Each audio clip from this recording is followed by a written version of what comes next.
السلام علیکم۔ تحریر پطرس بخاری۔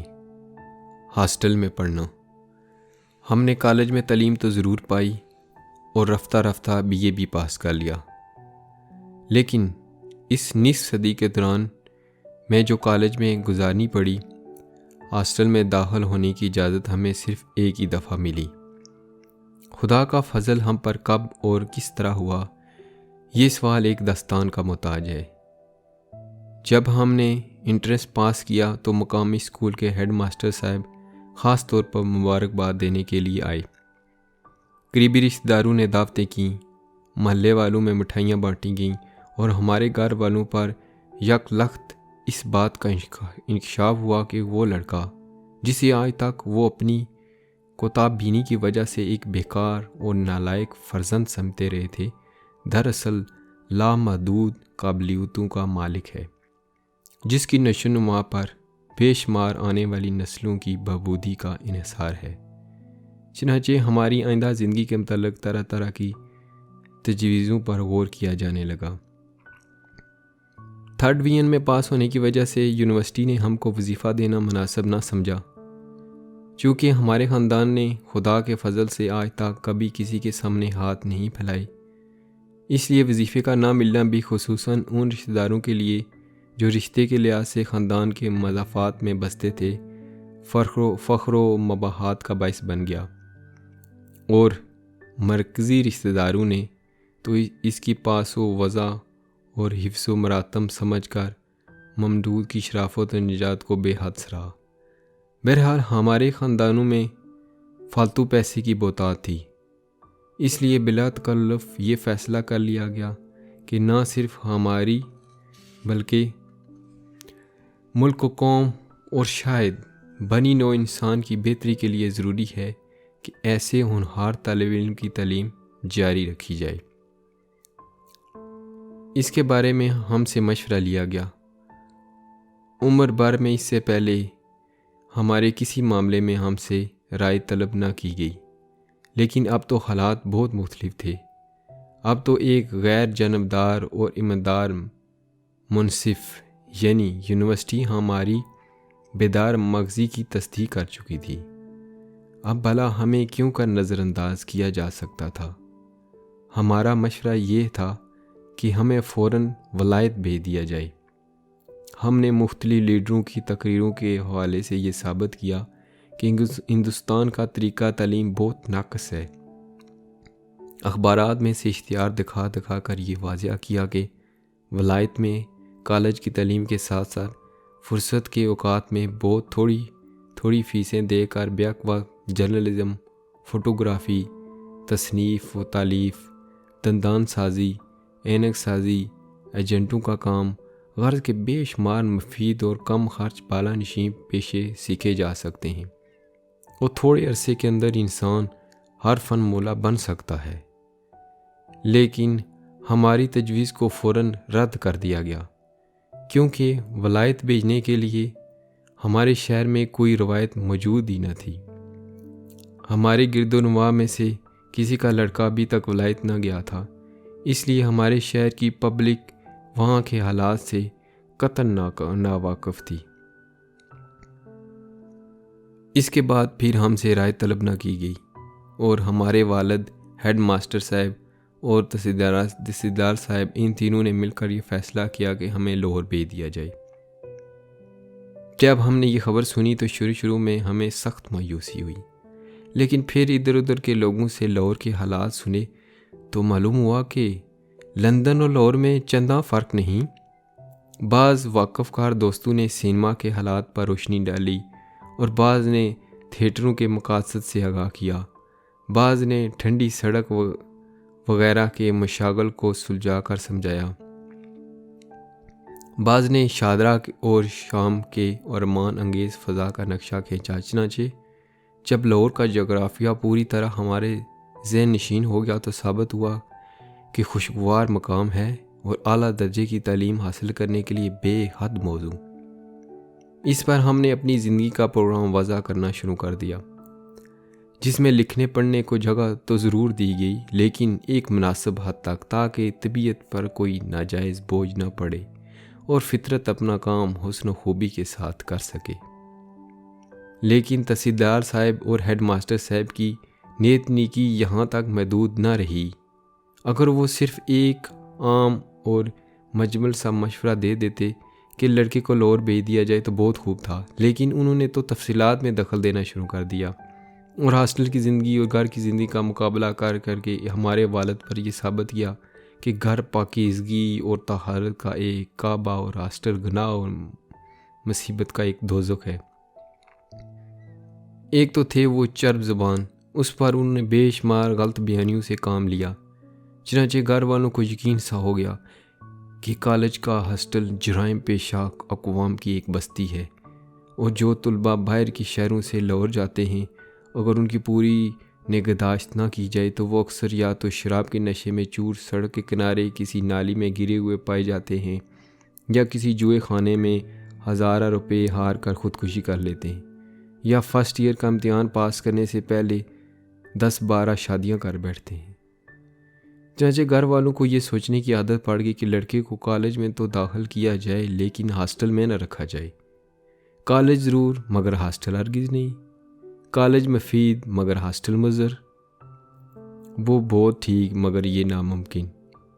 جب انہوں نے اپنی زندگی کا نصب العین ہی بنا لیا کہ کوئی ایسی ترکیب سوچی جائے جس سے لڑکا ہاسٹل کی زد سے محفوظ رہے، تو کسی ترکیب کا سوچ جانا کیا مشکل تھا، ضرورت ایجاد کی ماں ہے۔ چنانچہ از ہر غور و غوض کے بعد لاہور میں ہمارے ایک ماموں دریافت کیے گئے اور ان کو ہمارا سرپرست بنا دیا گیا۔ ہمارے دل میں ان کی عزت پیدا کرنے کے بہت سے شجروں کی ورقدانی سے مجھ پر یہ ثابت کیا گیا کہ واقعی میرے ماموں ہیں۔ مجھے بتایا گیا کہ میں ایک شیر خوار بچہ تھا تو وہ مجھ سے بے انتہا محبت کیا کرتے تھے۔ چنانچہ فیصلہ یہ ہوا کہ ہمیں پڑھیں گے کالج میں اور رہیں گے ماموں کے گھر۔ اس سے تحصیل علم کا ایک جو ولولہ سا ہمارے دل میں اٹھ رہا تھا وہ کچھ بیٹھ سا گیا۔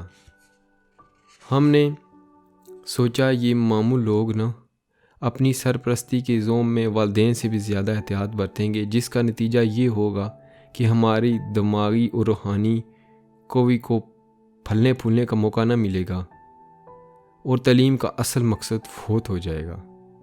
چنانچہ وہی ہوا جس کا ہمیں خوف تھا۔ ہم روز بروز مرجھائے جا لے گئے اور ہمارے دماغ پہ پھپھوندی سی جمنے لگی۔ سینما جانے کی اجازت کبھی کبھار مل جاتی تھی، لیکن اس شرط پر کہ بچوں کو بھی ساتھ لیتا جاؤں۔ اس صحبت میں بلا سینما سے کیا عکس کر سکتا تھا؟ تھیٹر کے معاملے ہماری معلومات اندر صبا سے آگے نہ بڑھنے پائیں۔ تیرنا ہمیں نہ آیا، کیونکہ ماموں صاحب کا ایک مشہور قول تھا کہ ڈوبتا وہی ہے جو تیراک ہو، جسے تیرنا نہ ہوتا ہو وہ پانی میں گھستا ہی نہیں۔ گھر پر آنے جانے والے دوستوں کا انتخاب ماموں کے ہاتھ میں تھا۔ کوٹ کتنا لمبا پہنا جائے اور بال کتنے لمبے رکھے جائیں، اس کے متعلق ہدایات بہت کڑی تھیں۔ ہفتے میں 2 بار گھر خط لکھنا ضروری تھا۔ سگریٹ گزر خانے میں چھپ کر پیتا تھا۔ گانے بجانے کی سخت ممانعت تھی۔ یہ سبحانہ زندگی ہمیں راس نہ آئی۔ یوں تو دوستوں سے ملاقات بھی ہو جاتی تھی، سیر کو بھی چلے جاتے تھے، ہنس بول بھی لیتے تھے، لیکن وہ جو زندگی میں ایک آزادی، ایک فراخی اور ایک درفشانگی ہونی چاہیے وہ ہمیں نصیب نہ ہوئی۔ رفتہ رفتہ ہم نے اپنے مول پر غور کرنا شروع کر دیا کہ ماموں جان عموماً کس وقت گھر میں ہوتے ہیں، کس کمرے تک گانے کی آواز نہیں پہنچ سکتی، کس دروازے سے کمرے کے کس کونے میں جھانکنا ممکن ہے، کس کمرے کا دروازہ باہر سے کھولا جا سکتا ہے، کون سا ملازم مواقف ہے، کون سا نمک حلال ہے۔ جب تجربے اور مطالعے سے ان باتوں کا اچھی طرح اندازہ ہو گیا کہ ہم نے اپنی اس زندگی میں بھی نشوونما کے لیے چند گنجائشیں پیدا کر لیں، لیکن پھر بھی ہم روز دیکھتے تھے کہ ہاسٹل میں رہنے والے طلباء کس طرح اپنے پاؤں پر کھڑے ہو کر زندگی کی شاہراہ پر چل رہے ہیں۔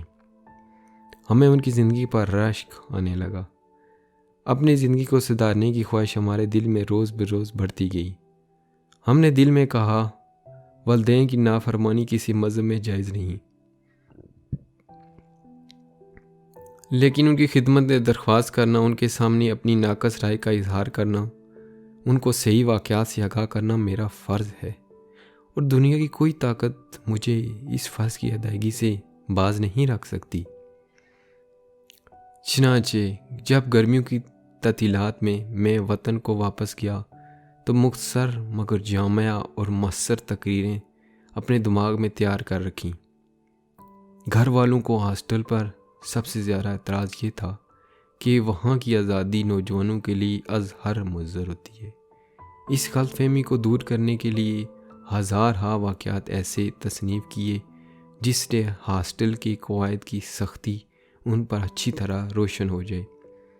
سپرنٹینڈنٹ صاحب کے ظلم و تشدد کی چند مثالیں رکت انگیز اور ہیبت انگیز پیرائی میں سنائیں۔ آنکھیں بند کر کے مظلوم اشفاق کا واقعہ بیان کیا کہ ایک دن شام کے وقت بیچارہ ہاسٹل کو واپس آ رہا تھا۔ چلتے چلتے پاؤں میں موچ آ گئی۔ 2 منٹ دیر سے پہنچا، صرف 2 منٹ۔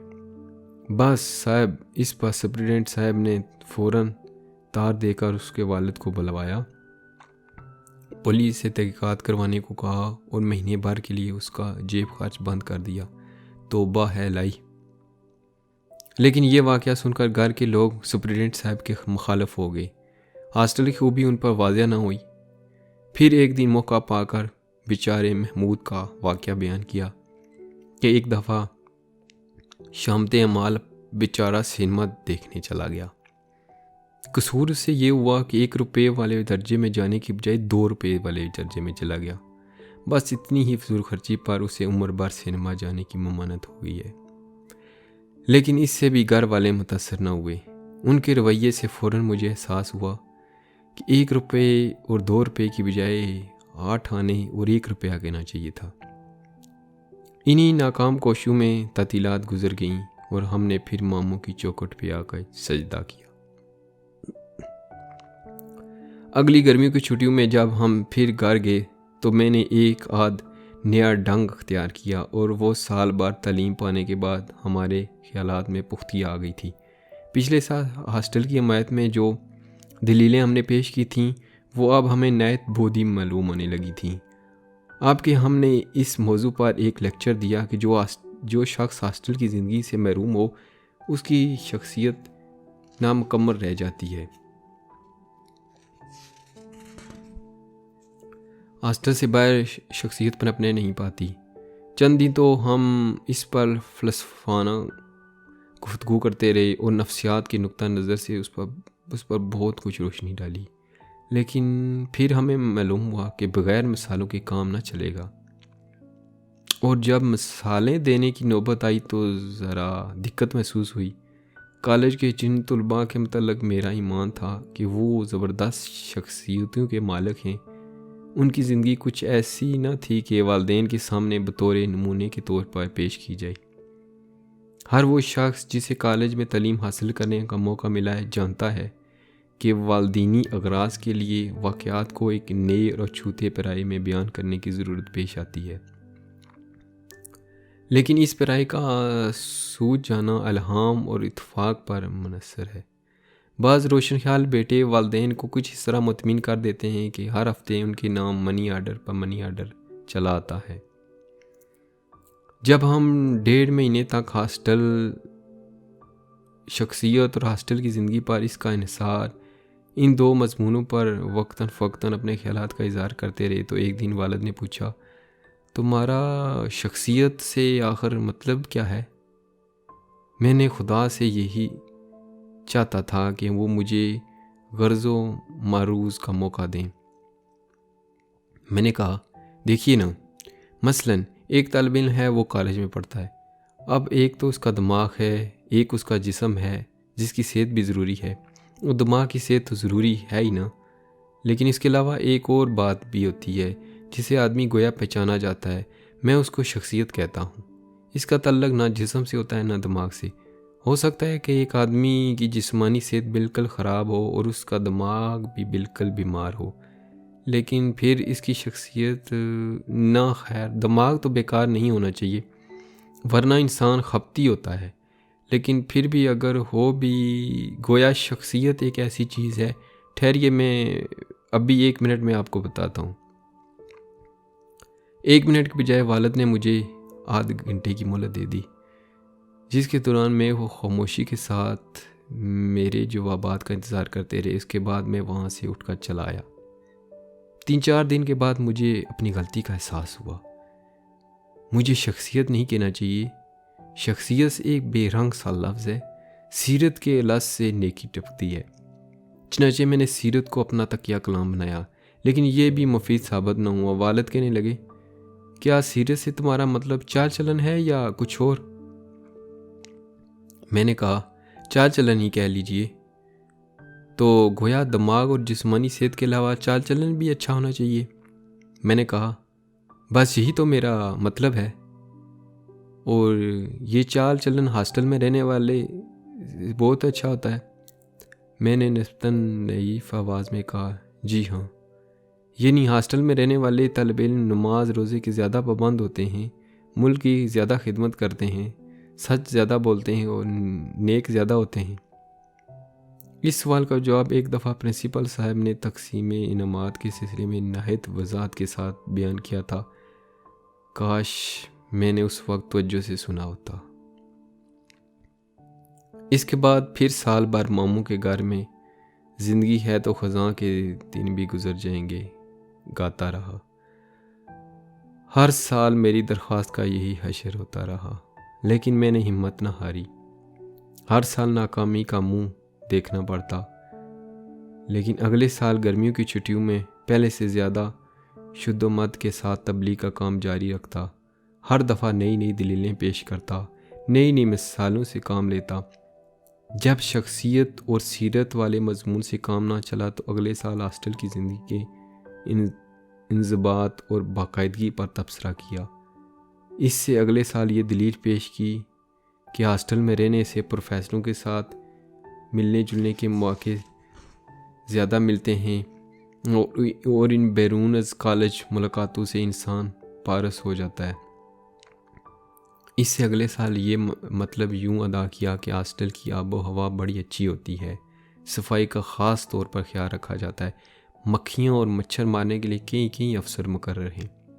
اس سے اگلے سال یوں سخن پیرا ہوا کہ جب بڑے بڑے حکام کالج کا معائنہ کرنے آتے ہیں تو ہاسٹل میں رہنے والے طلباء سے فرداً ہاتھ ملاتے ہیں۔ اس سے رسوخ بڑھتا ہے۔ لیکن جو زمانہ گزرتا گیا میری تقریروں میں جوش بڑھتا اور معقولیت کم ہوتی گئی۔ شروع میں ہاسٹل کے مسئلے پر گھر والے مجھ سے باقاعدہ بحث کیا کرتے تھے۔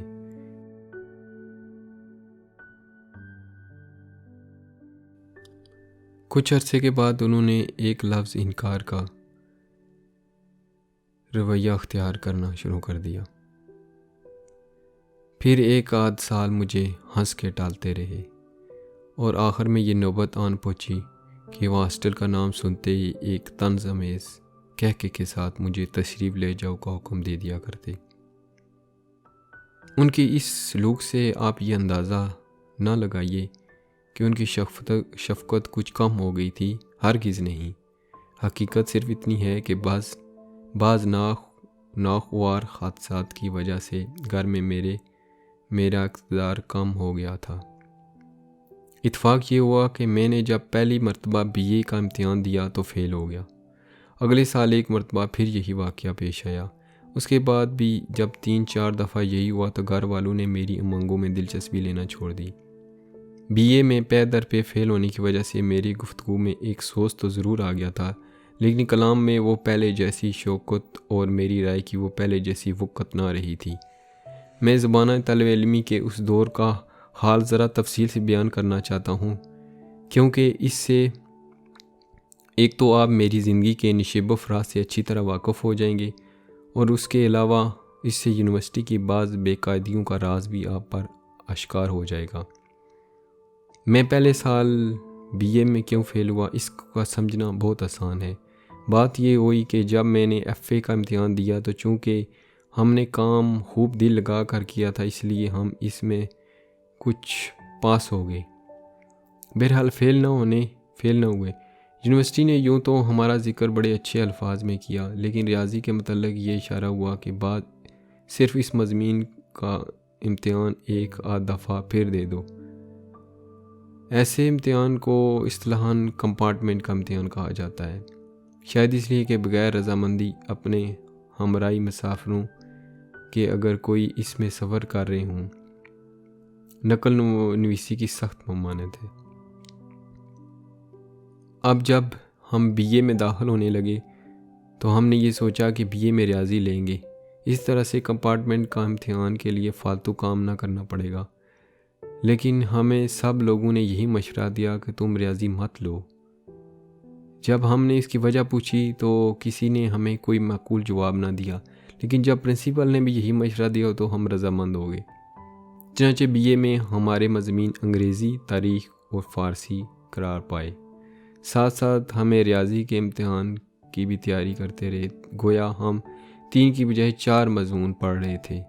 اس طرح سے جو صورتحال پیدا ہوئی اس کا اندازہ وہی لوگ لگا سکتے ہیں جنہیں یونیورسٹی کے امتحانات کا کافی تجربہ ہے۔ ہمارے قوت مطالعہ منتشر ہو گئی اور خیالات میں پرانگندگی پیدا ہو گئی۔ اگر مجھے 4 کی بجائے صرف 3 مضامین پڑھنے ہوتے تو جو وقت میں فی الحال چوتھے مضمون کو دے رہا تھا وہ بانٹ کر ان تینوں مضامین کو دے دیتا۔ آپ یقین مانیے کہ اس سے بڑا فرق پڑ جاتا ہے، اور فرض کیا کہ اگر میں وہ وقت تینوں کو بانٹ کر نہ دیتا بلکہ سب کا ان تینوں میں سے کسی ایک مضمون کے لیے وقف کر دیتا تو کم از کم اس مضمون سے تو پاس ہو جاتا۔ لیکن موجودہ حالات میں تو وہی ہونا لازم تھا جو ہوا، یعنی یہ کہ میں کسی مضمون میں بلا کما کا توجہ نہ کر سکا۔ کمپارٹمنٹ کے امتحان میں تو پاس ہو گیا، لیکن بی اے میں ایک انگریزی میں فیل ہوا۔ وہ تو ہونا ہی تھا کیونکہ انگریزی ہماری مادری زبان نہیں۔ اس کے علاوہ تاریخ اور فارسی میں بھی فیل ہو گیا۔ اب آپ بھی سوچئے نا کہ جو وقت مجھے کمپارٹمنٹ کے امتحان میں صرف کرنا پڑا وہ اگر میں صرف نہ کرتا بلکہ اس کی بجائے مگر خیر اب بات میں پہلے عرض کر چکا ہوں۔ فارسی میں کسی ایسے شخص کا فیل ہونا جو ایک علم دوست خاندان سے تعلق رکھتا اور لوگوں کے لیے از حد حیرت کا موجب ہوا، اور سچ پوچھئے تو ہمیں بھی اس پر سخت ندامت ہوئی۔ لیکن خیر اگلے سال یہ ندامت دھل گئی اور ہم فارسی میں پاس ہو گئے۔ اس سے اگلے سال تاریخ میں پاس ہو گئے اور اس سے اگلے سال انگریزی میں۔ اب قاعدے کی روح سے ہمیں بی اے کا سرٹیفکیٹ مل جانا چاہیے تھا، لیکن یونیورسٹی کی اس طفلانہ ضد کا کیا علاج کہ تینوں مضمونوں میں بیک وقت پاس ہونا ضروری ہے۔ بعض طبعیں ایسی ہیں کہ جب تک یکسوئی نہ ہو مطالعہ نہیں کر سکتی۔ کیا ضروری ہے کہ ان کے دماغ کو زبردستی ایک کھچڑی سا بنا دیا جائے؟ ہم نے ہر سال پھر ایک مضمون پر اپنی تمام توجہ دی اور اس میں وہ کامیابی حاصل کی کہ یاد و شاید باقی وہ مضمون ہم نے نہیں دیکھے، لیکن ہم نے تو یہ ثابت کر دیا کہ جس مضمون میں چاہیں پاس ہو سکتے ہیں۔ اب تک تو 2 مضمونوں میں فیل ہوتے رہے تھے، لیکن اس کے بعد ہم نے طے کر لیا کہ جہاں تک ہو سکا اپنے مطالعہ کو وسیع کریں گے۔ یونیورسٹی کی بے ہودہ اور بے معنی قواعد کو ہم اپنی مرضی کے مطابق نہیں بنا سکتے، تو اپنی طبیعت پر ہی کچھ زور ڈالیں۔ لیکن جتنا غور کیا اس نتیجے پر پہنچے کہ 3 مضمونوں میں بیک وقت پاس ہونا فی الحال مشکل ہے، پہلے 2 میں پاس ہونے کی کوشش کرنی چاہیے۔ چنانچہ ہم پہلے انگریزی اور فارسی میں پاس ہو گئے اور دوسرے سال فارسی اور تاریخ میں۔ جن مضامین میں ہم جیسے فیل ہوئے وہ اس نقشے سے ظاہر ہیں۔ نمبر 1 انگریزی، تاریخ، فارسی۔ نمبر 2 انگریزی، تاریخ۔ نمبر 3 انگریزی، فارسی۔ نمبر 4 تاریخ، فارسی۔ گویا جن طریقوں سے ہم 2 مضامین میں فیل ہو سکتے تھے وہ ہم نے سب پورے کر دیے۔ اس کے بعد ہمارے لیے 2 مضامین میں فیل ہونا ناممکن ہو گیا اور ایک مضمون میں فیل ہونے کی باری آئی۔ چنانچہ ہم نے مندرجہ ذیل نقشے کے مطابق فیل ہونا شروع کر دیا۔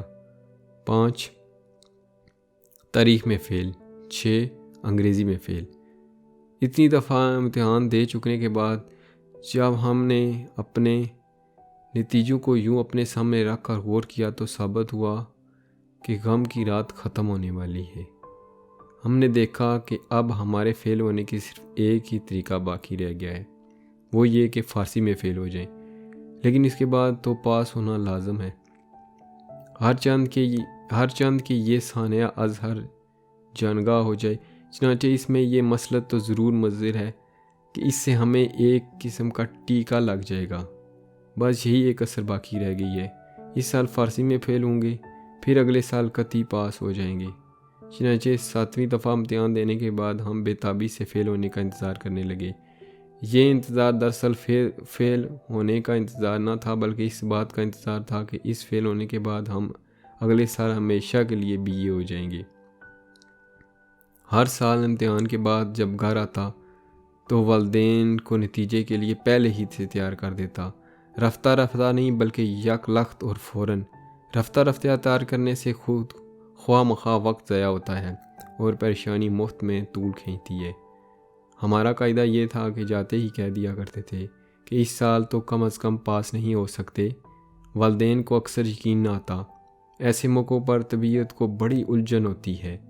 مجھے اچھی طرح معلوم ہے میں پرچوں میں کیا لکھ کر آیا ہوں، اچھی طرح جانتا ہوں کہ ممتحن لوگ اکثر نشے کی حالت میں پرچے نہ دیکھیں تو میرا پاس ہونا قطعاً ناممکن ہے۔